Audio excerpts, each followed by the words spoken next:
down to school reopening? Well, we only have 173 more days left for this academic term, we hope. Yesterday, really, we had a rather smooth start to the year in light even of our current situation. Other than just dealing with a pandemic, unfortunately, we're dealing with some inaccurate social media posts, and unfortunately, that detracts from the good work our people are trying to do. But they've done it. I know some parents, the first day, were worried about getting their children escorted to class, and our staff members really did an amazing job taking care of our kids. Every year I kind of say this, that this was my 28th year, so the number changes, but for a first day of school as an administrator or a teacher, and I can say we haven't lost a kid yet during that time, so that's good. I'd also like to brag on our building level administrators. They've done a tremendous job preparing for the year and for all the circumstances and the uncertainty. They certainly do not feel like they've been thrown to the wolves during the pandemic. I have tremendous confidence in them. I'm proud of them. I'm proud of their work. I'm a little biased with that because I think I've hired every single one of them that's here except for Mr. Shockley, and I'm a little partial to that guy as well. Nurse Franken, she's here this morning. We need to give you an update regarding some masking and some things that are going on there. She did a great job. You might have seen she created some flow charts and decision-making trees related to COVID-19. These documents are going to help our parents determine if they should send their child to school or not. Also, same way with our staff. I think also with those trees and the flow charts, that will help us with contact tracing. I think that the question isn't, if we're going to need to follow those, it's going to be when we need to follow them. So she's done a great job there. Transportation, our ridership was down considerably yesterday, but it's usually like that on a first day. I think our parents, we've had a lot of them, I know, that have just decided to bring their child. That with social distancing being an issue on our buses, they're going to go ahead and bring them. But we won't know really how that ridership is going to shake out probably till next week.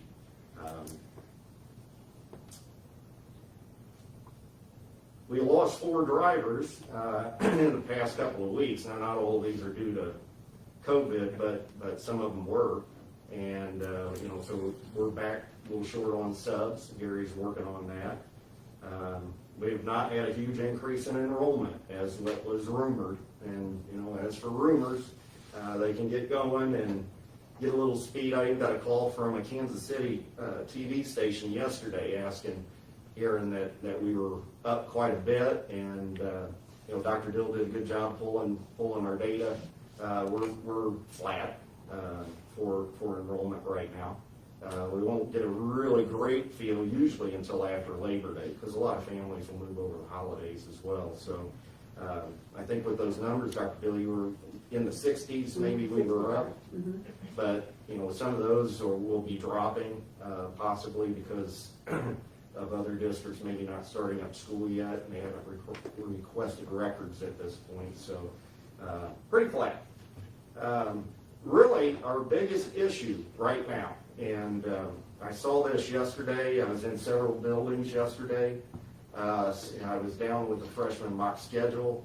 Is encouraging masking is not working. We've got a lot of our kids not social distancing and not wearing a mask at the same time. So our stance on that really needs to change, and we're going to need the board support on that. Our health professionals are telling us we should be doing this in certain situations, not all the time, but in certain situations we should say you need to wear a mask. And Rhonda's here, she's talked to some of our healthcare professionals here recently, and Rhonda, you want to share what you learned there? Well, sure. I've kind of come a little bit prepared here to talk to you guys today. I'm just going to reiterate a little bit of what Dr. Hadfield has mentioned, and go over what we're seeing already in the school district as far as COVID goes. Since the 17th of July, we have had 19 staff members test positive for COVID. 16 of them have had symptoms, or 16 more have had symptoms and have gone on to get tested, or they were exposed and had to get tested, but they came back negative, which is good. Right now we have 2 staff members awaiting results and 4 that it wasn't recommended to be tested and they're back at work. So I guess my concern is we're already seeing staff members testing positive. We've already had to shut down classrooms during summer school. This is real. The virus is real in our community. You know, of the 19 that have tested positive, I'm going to say over 25% of them have had significant symptoms to where they have the tightness in their chest, they can't breathe, they're coughing, they have such intense fatigue they can't get out of bed, they feel like a train hit them, and that is quoting 2 of them. So I say that just to say that the virus is real in our community. So let's talk about yesterday. We had 2 students call in, or a parent call in for their students that were positive for COVID. So it is affecting our students. I mean, 2 out of the entire district doesn't seem like a lot, but there's a lot of talk out there that kids aren't getting this. Well, kids are getting this. I have a good friend of mine that works in the district. Her 5-year-old daughter was one of the Jump Start students that tested positive. So it's little kids as well. And so I said all this to say I am concerned. I was concerned because yesterday I looked around the high school. I wasn't able to leave the high school, but I looked around the high school. I saw maybe 10-15% of the kids with masks on. And from what has been reported to me across the district, that was the standard in all our buildings. So not only that, but we had the mock schedule, which Dr. Hadfield said, was the same thing. No social distancing, very little mask wearing. So the concern continues, not just with me as a healthcare professional, but our staff are worried. They're afraid. And I will tell you, you can see this because 99% of the staff at the high school had masks on yesterday. Kudos to them. I can't speak for the rest of the buildings because I wasn't in the rest of the buildings, but that just tells me that our staff are taking this very seriously. So, with only 10 to 15% of our kids wearing masks, that number is likely to decrease because, as we play this out day in and day out, like first day of school, all the kids are following directions and doing what they're supposed to do, and by the end of the week, some of those things go by the wayside. I feel like the same thing's going to happen with our masks. And I feel honestly, if we don't act right now, we're just setting ourselves up for failure. We're going to see an increase in the number of COVID in our buildings, and with that, we're going to see our buildings close because we'll have an outbreak in the schools. And I want to, and I feel like everybody in this room wants to avoid that. Parents too. So last night I sat down and I'm like, okay, what do I want to talk to you guys about? I've got this opportunity. And I started looking at research, data. And I could sit here and spew data to you guys for hours. But just know that institutions, health experts in our country, in our state, are saying, we're talking Mayo Clinic, Duke University, Harvard, Johns Hopkins, University of California, San Francisco, the American Academy of Pediatrics, the Journal of American Medical Association, the CDC, the National Institute of Health, our own Department of Education, and Department of Health. There's tons more that are saying masks are effective in preventing the spread of COVID. So with that, I'm like, how can we ignore the facts and the data? as a healthcare professional, I look for facts. I look for data as to what we can do to help prevent this from exploding in our schools. And everything that I found from reputable institutions and experts is mask, social distancing, hand washing, all these things are gonna prevent the spread of COVID. I could go on to talk about what happened in other schools. I mean, look at Georgia, the pictures you saw online of crowded hallways, of kids not wearing masks. That school shut down quickly. You know, I will tell you, in the high school yesterday, it was almost identical to the pictures I saw online of that school. I mean, and I have pictures that I can share with you if you want to see them. So, with that being said, what we're doing isn't working, isn't going to work. I just see within the next week or two that we're gonna have positive cases with our kids, positive cases with our staff. And, you know, of the people that I mentioned that got really sick with this, that are ready, you know, that have already had it, they were healthy individuals. They were middle-aged, healthy individuals that, you know, live a healthy lifestyle. And they got super sick. I am so afraid of the students and staff that we have that are compromised. We have teachers in this district that are on cancer treatment, undergoing chemo right this minute, whose immune systems are non-existent. And what are we gonna do when we say, well, we didn't mandate masks, so this guy's, I mean, I'm afraid of what it would do to one person in particular. It could kill him. So, saying all this, I'm just asking that you guys take this very seriously. I have talked to a local pediatrician, Dr. Sherry Neal.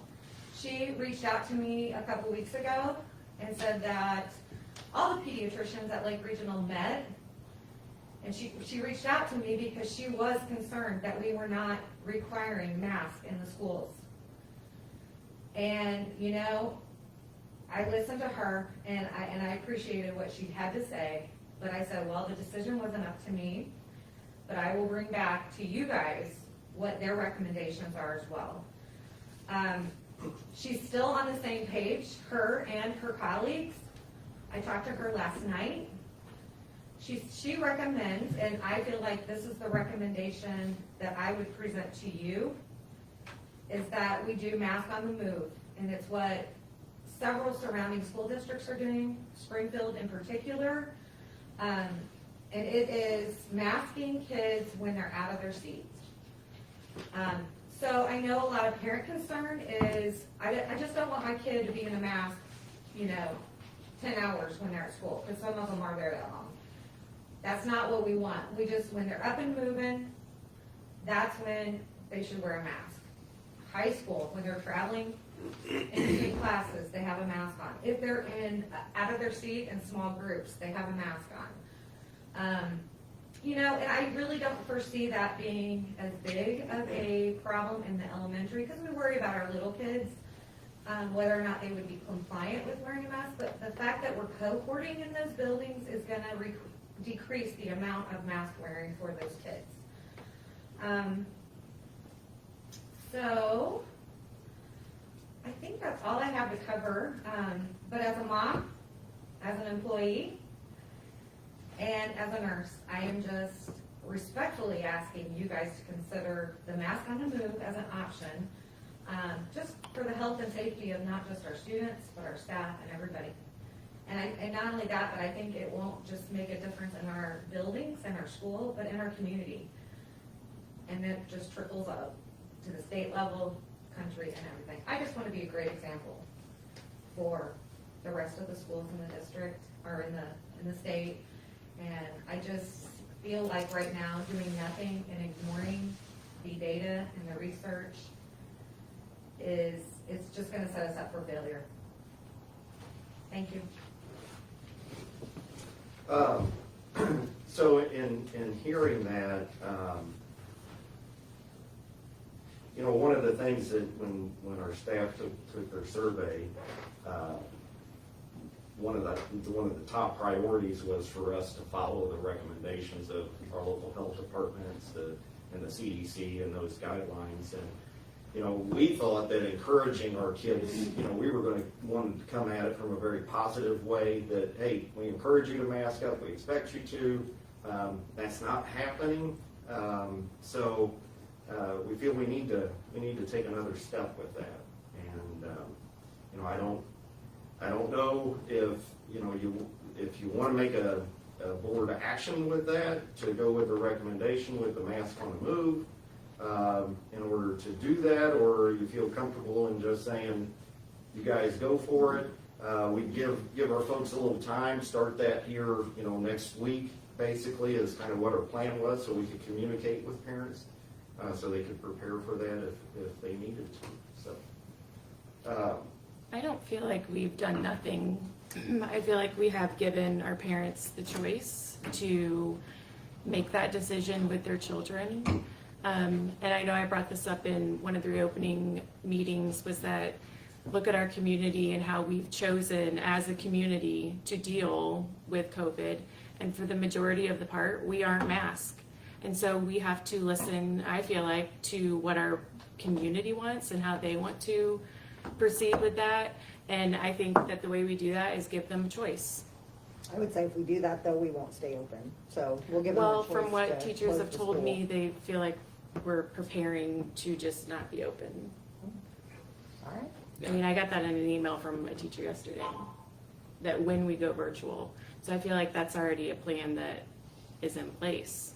So I think some of the research, I'm pretty sure I've seen valid research that has shown communities like where they've had a huge spread in a certain area and then they've masked and it's made a big difference. So wouldn't we want to try to stay open? Or, I mean, I get what you're saying. Well, I do mean, hear but what we you're haven't saying. had a It's hard, huge so. surge. But here. any place that's open, so all the schools that have opened, that have done what she's talking about in the high school, it spreads, that's what it does.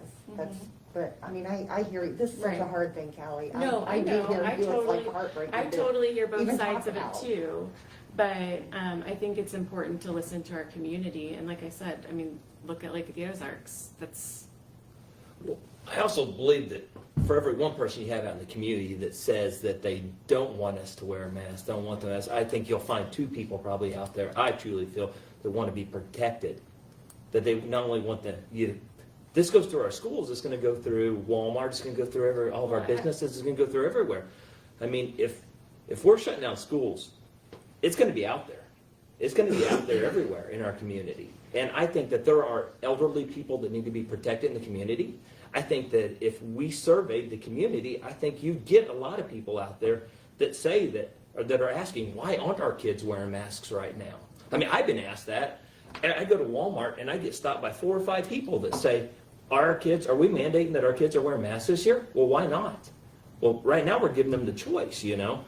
I totally believe that, yeah, there might be some people out there that feel like we should give the choice, but I also totally believe there's other people out there that feel like they want to be protected too. then maybe we should survey and see what the community wants. A lot of the parents are making their kids bring a mask to school, but speaking to my children, if you're one of the 10% wearing one, you're almost like, you know, isolated. So they feel like they're embarrassed, they don't want to wear it because they want to be different. So giving the kids a choice, they're probably not going to wear them, and we're seeing that.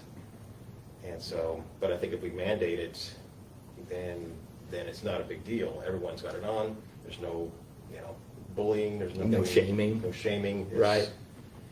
The video of the kids from Springfield yesterday, none of them looked upset. They actually looked, I mean, I hate to say it because I don't want to live my life wearing a mask. I don't. I hear people talk about it's controlling us. I feel like the virus is controlling us. But those kids in Springfield, they did not look, I mean, on Halloween, they would beg to get to wear a mask all day, and I know it's different. I want to keep the school open. That's what I want to do. Yeah, I mean, that was our goal. I really want to keep the school open. Our goal was to get schools reopened and for kids to be in their seats. So in my opinion, we've already surveyed the community, and we had 83% of people say they wanted in-seat learning. So we need to do our best to provide that. Masks are the smartest way to go. You know, if parents feel like that's infringing on their personal rights, we have options for them to keep their kids at home. I would even take it a step further, honestly, and Rhonda, correct me if I'm wrong, but I know when you talk about exposure level,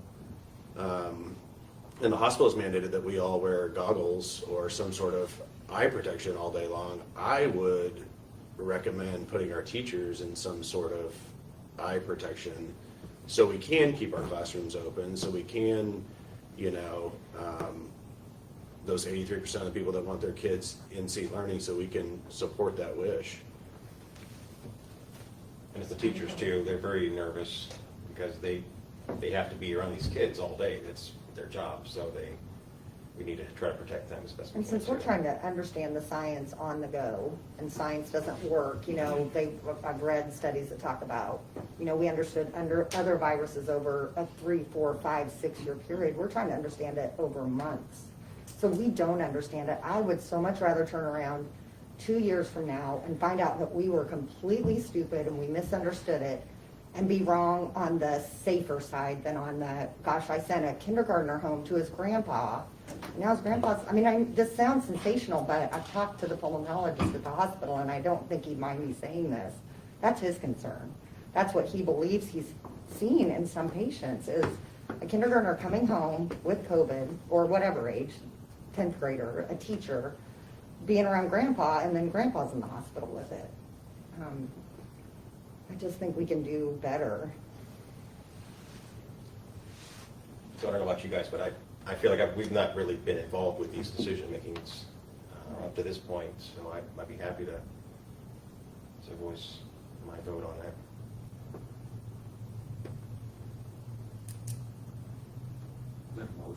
Is it? Do I need to make a final Well, motion? I don't know. I mean, if. Or do you want to just discuss it some more? That's fine. No, that's fine. Whatever everyone wants to do. My other concern is that, so if we do implement this and we don't start it till next week, And we can start it sooner if you know, if you wanted us to. So is this going to be another job of the teachers, like specifically in the elementary classrooms, to make sure every time they are on the move that they're going to have to make sure every child has their mask on, has it correctly on, it's clean? I mean, that's a concern of mine, to add something more, another responsibility to our teachers. Well, to me, it would, as for the teachers making sure that we're keeping children safe and I mean, that's part of their job. That's what they do every single day. And I think it's as simple understand as that. saying mask on, we're going to recess. Well, and then Johnny can't find his mask because he's dropped it somewhere or it's in the trash can or whatever. I mean, what are we going to do in that situation? we have plenty of masks in the schools now, right? From my understanding, I mean, I saw the purchase order on there. We ordered $12,000 worth of masks. You know, that masks are in every classroom at every school right now in case of a situation if somebody needed it. I personally think the teachers, that's way minimal, asking them to do that for their own for their protection.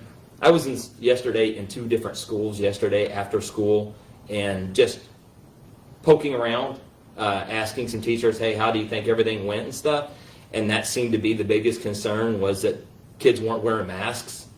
You know, and they thought that the kids would take more responsibility upon their own to wear masks. It is a concern of teachers. I totally get that. And I totally believe that the little bit we're asking them to do to monitor, yes, make sure Johnny has his mask on whenever he goes to the bathroom or goes to the lunch room. I don't think there's many teachers, out there that are going to have any problem with that, knowing it's not only for the child's safety, but for their safety also. So then what would the disciplinary action be for someone who just didn't follow protocol? I would envision that would just be like a discipline code violation for a dress code. I mean, I think most of our students, they have a mask, they're willing to wear it. Encouraging again is just not enough. And I think we go from a very positive standpoint that, you know, our students would do that for us and for themselves.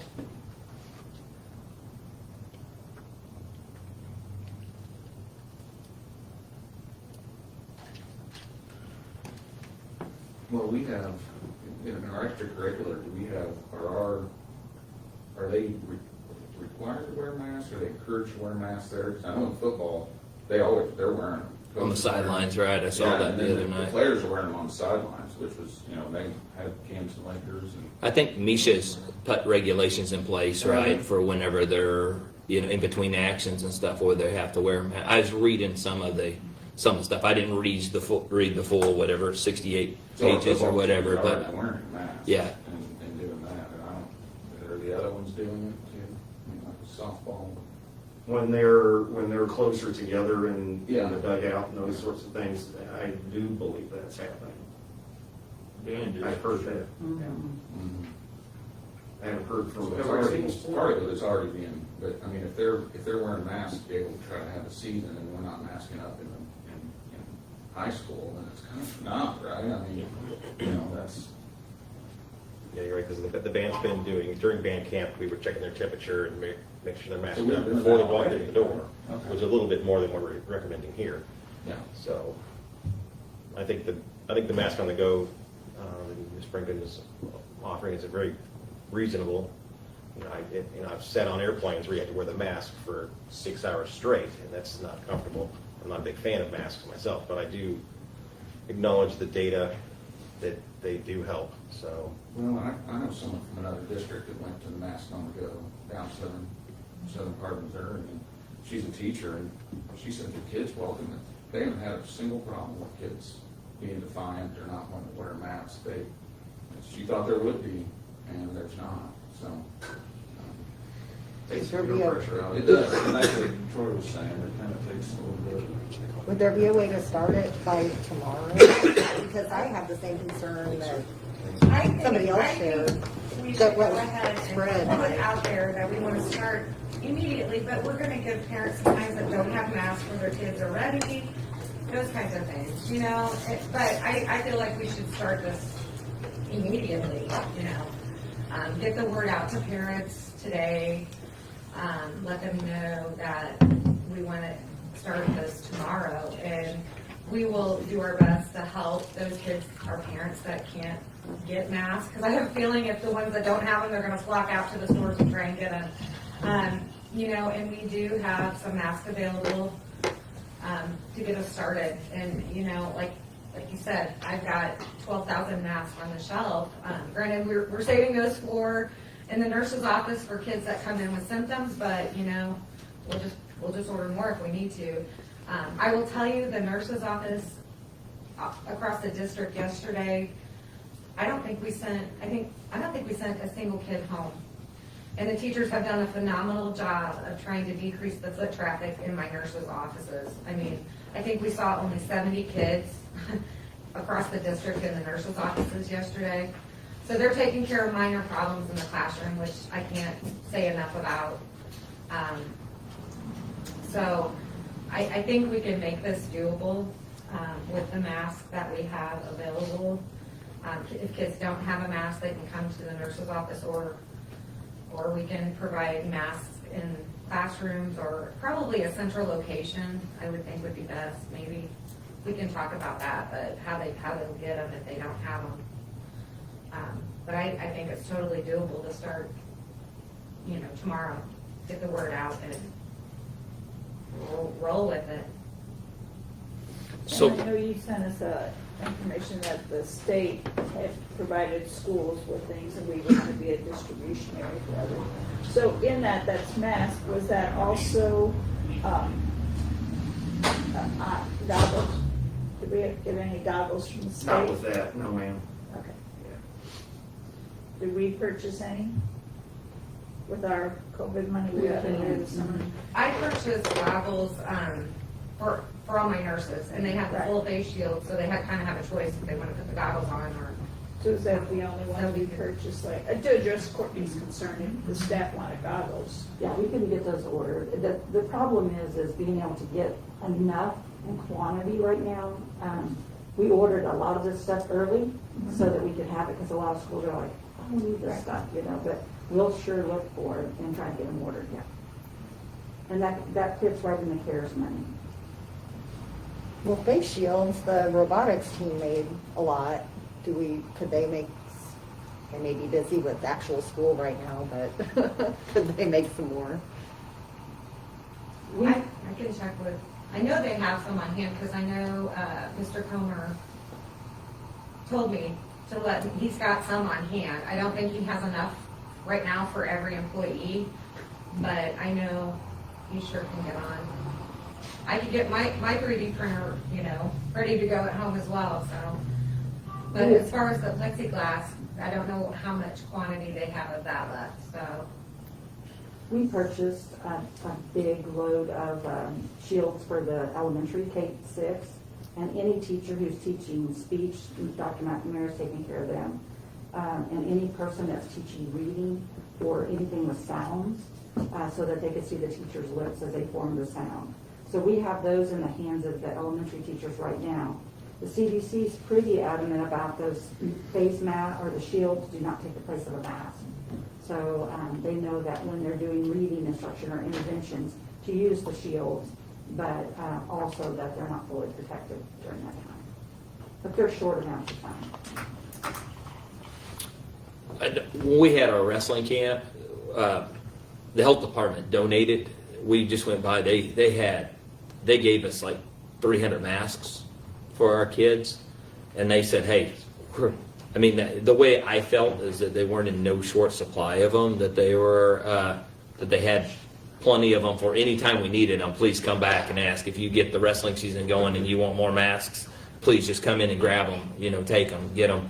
So I would imagine that they would be on board with helping us out on this situation too. That's not my department, so I can't guarantee it, but I would almost guess that they could help us out with, just making sure we had extras at the buildings and stuff, so we're not diving into our stockpile as maybe needed or whatever, but just throwing that out there.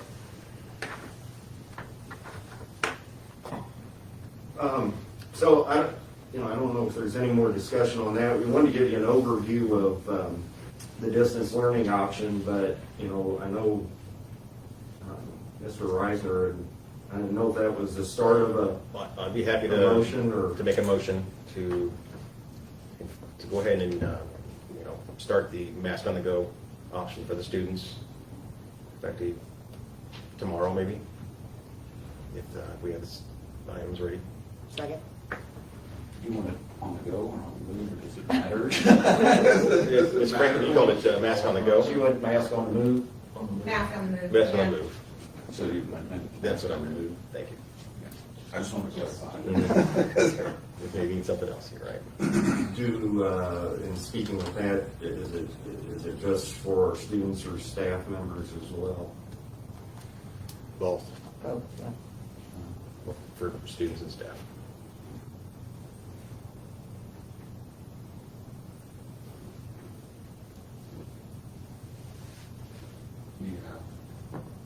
Do you have what it is, or? Move to mandate masks on the move for all students and staff effective Wednesday, August 26, 2020. Sounds reasonable to me. Moved by Troy and seconded by Laura.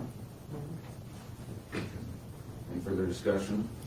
Would you be willing, I guess, to throw out obviously you'll probably do a school reach call, letting everybody know on that, and just, you do voice the concern, go ahead and hit the topic that if they don't have masks, that we do have masks, because I think that's going to be a huge concern, that just make sure that they're aware that, hey, the school does have masks, that the children will be supplied with if they don't bring their own.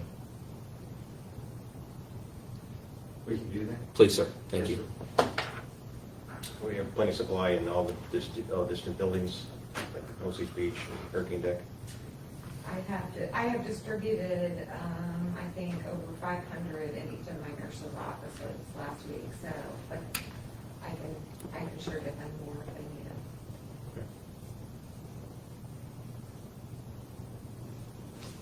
need it. Any other discussion?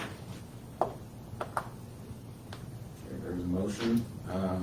All those in favor, please say aye. Aye. All those opposed, please say nay. Nay. Okay. Motion carries. Before we move on, I did want to provide you with an overview of the district's distance learning options. Dr. Neal's done a great job working with folks to get that up and going, and so he's got what's going on now for you with this. So Dr. Neal?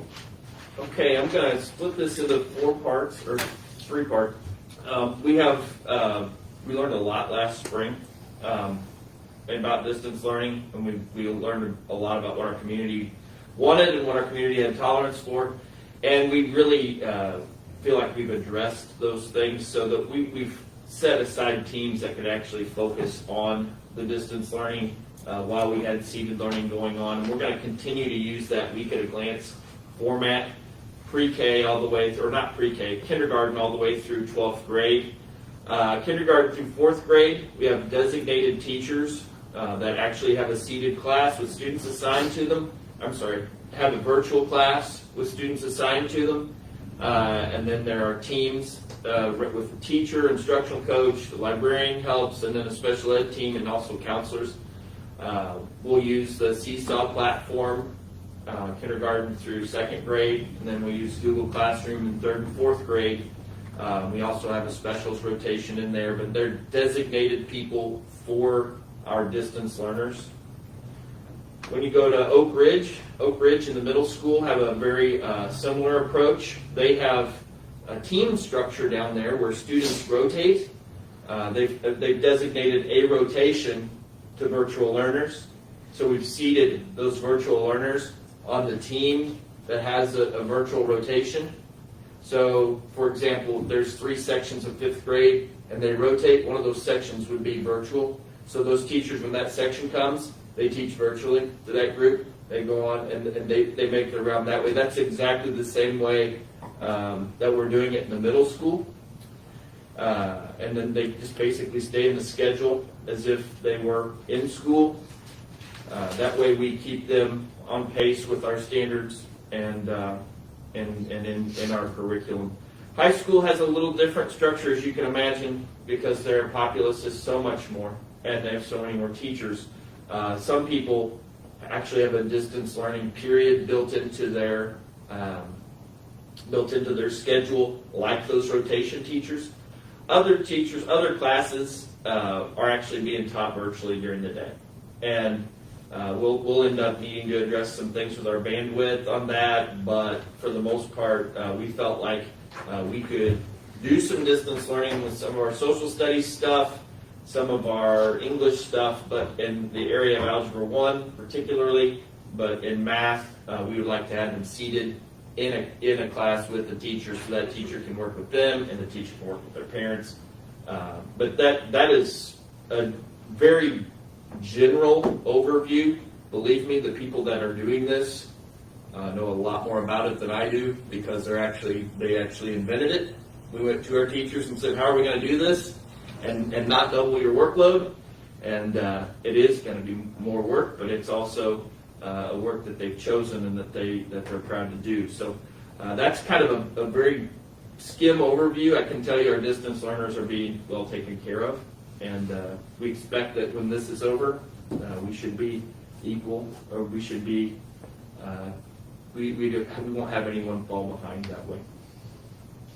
So I don't know if I understood this correctly, but so in the high school, language arts 2, if a student has that, there's students seated in a classroom in English 2.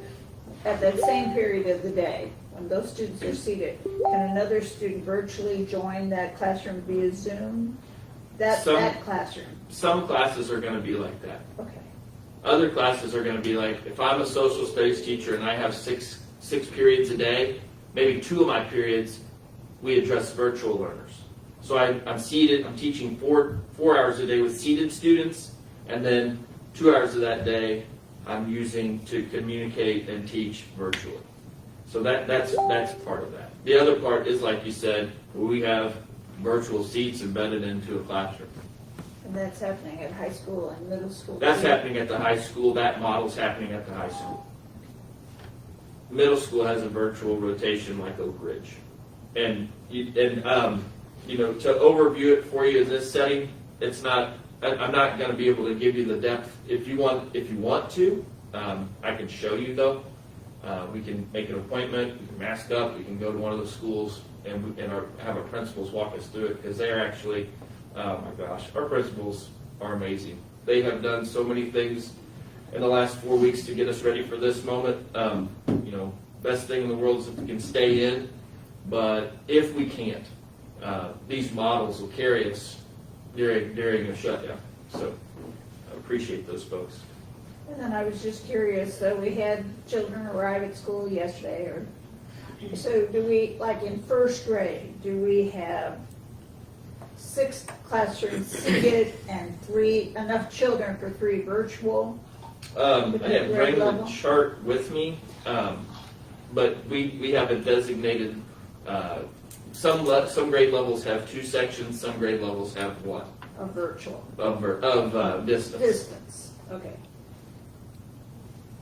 And then, so did that bring down our number of students in classrooms? Naturally. If we have like when you have 34 second graders stay home, that knocks out a section and a half.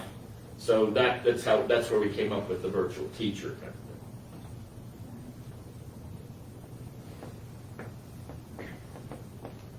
Again, I'm happy to show it to you. If you want to come up, I also think there's a risk of that. Just having guests in buildings too, so. Well, yeah, and like you say, things are still a little in flux until Yeah. after holiday, maybe by the end of September.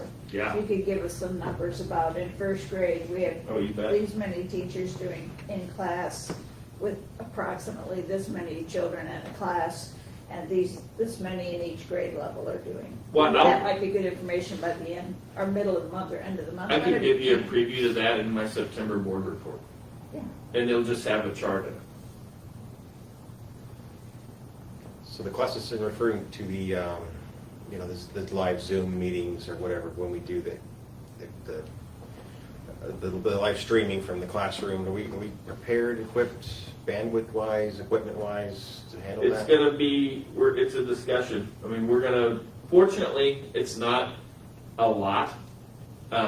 If everybody did it at the same time, we'd be in trouble. But it's spots, and it's something right now, if we're strategic about it, and we know that this area during first hour uses this much, and then it shuts down, and this area uses this, we can do it that way, but I do think we're gonna have to address our bandwidth overall in the long run. I do. Okay. I'm sure of it. We have a meeting about it this week, today actually, and we'll get going on that for sure. I'll be able to answer that one too. Sure.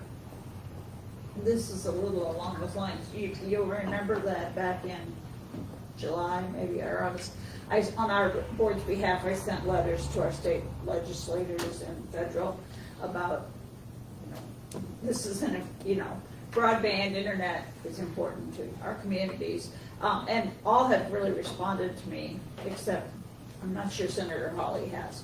But, and just this week, Vicki Hartzler had some information. So when I get that stuff, like I send it to Dr. Hadfield and hopefully, and like the one from Vicki this week, I also copied Doug Starkey. Because, she's saying, oh, there's USDA money and we approved this money. So I just want us to be looking at and saying, oh, we were aware that money's out there and so on. So they're addressing it as best they can, but of course, just like any entity, their demands on the money federally is it's a lot right now. So, but they heard us, and I think they're trying to address some of that. But it's not going to be an overnight easy fix. So hopefully, we'll get improvement. With that, with reopening, I didn't have any other updates for you, but School reopening? Can we, maybe quote the CDC guidelines on eye protection and ask staff, teachers and staff, if they want that, and then we can get a number to provide that? And we can Per do their a- I wishes. think we can do a survey, maybe a form, and let them fill out if they want. That way we know how many to order. I think that would be prudent.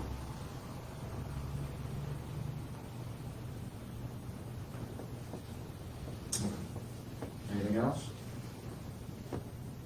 Okay, next. The finance subcommittee, you might recall at the last board meeting, Mr. Hewlett spoke about the work that committee was doing, and he was asking for a little input with that. So, Mr. Hewlett, any thoughts regarding that? I know people came back with multiple recommendations for goals, so let's hear them. Don't all speak at once. Jump at the chance. We had talked about just